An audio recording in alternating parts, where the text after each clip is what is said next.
त्याच्यामुळे चिडचिड होते वगैरे अजिबात नाही. एसआयटीला आम्ही घाबरत नाही, कारण आम्हाला स्पष्ट माहिती आहे की समाजातल्या प्रत्येक घटकांनी इथे जी काही केलेली मदत आहे, भाकरी असेल, ठेसा असेल, त्याच्यामध्ये सगळे येणं जाणं त्यांच्या पद्धतीनं आलेले, स्वतः खर्च केलेला आहे. त्यामुळे आम्ही घाबरत नाही, मुळात हा मुद्दा आहे. आणि सगळ्यात महत्वाचा मुद्दा आहे की समता, स्वातंत्र्य, बंधुत्व आणि न्याय ही संविधानाच्या चौकटीत सरकार राहत नाही. आपण एक शब्द वापरलाय की रावणाला सुद्धा अहंकार झाला होता. मग या सरकारमधल्या गृहमंत्री साहेबांना असेल किंवा सरकारमधल्या जे काही मंत्री महोदय आहेत त्यांना सुद्धा अहंकार झालेला आहे असं समजायचंय का?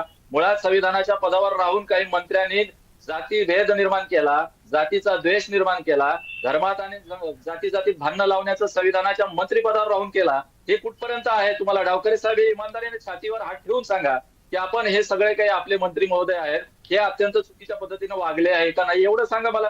मुळात दुसरी गोष्ट, आमचे ढोले पाटील म्हटले, दगडफेक कोणत्याही एकाही राजकीय नेत्याच्या किंवा संविधानाच्या पदावर असणाऱ्या माणसाच्या गाडीवर किंवा कारवर केलेली नाही. हा मुळात मुद्दा. मुळात जनतेचा म्हणजे समाजाचा एक द्वेष भावना निर्माण झालेली आहे की बाबा सामाजिक आंदोलन उभा राहतंय. हे काबड कष्ट करणाऱ्या लोकांचं गरजवंतासाठी उभा राहिलेलं आंदोलन आहे आणि याच्यामध्ये जर एसआयटी लावतायत आणि एवढे भ्रष्टाचार होत आहेत, एवढा काही हाहाकार होत आहेत, एवढा गोळीबार होत आहेत, एवढं गुवाहाटी जात आहेत. मी परत त्या मुद्द्याला येत नाही, परंतु पुन्हा एक आठवण करून देतो.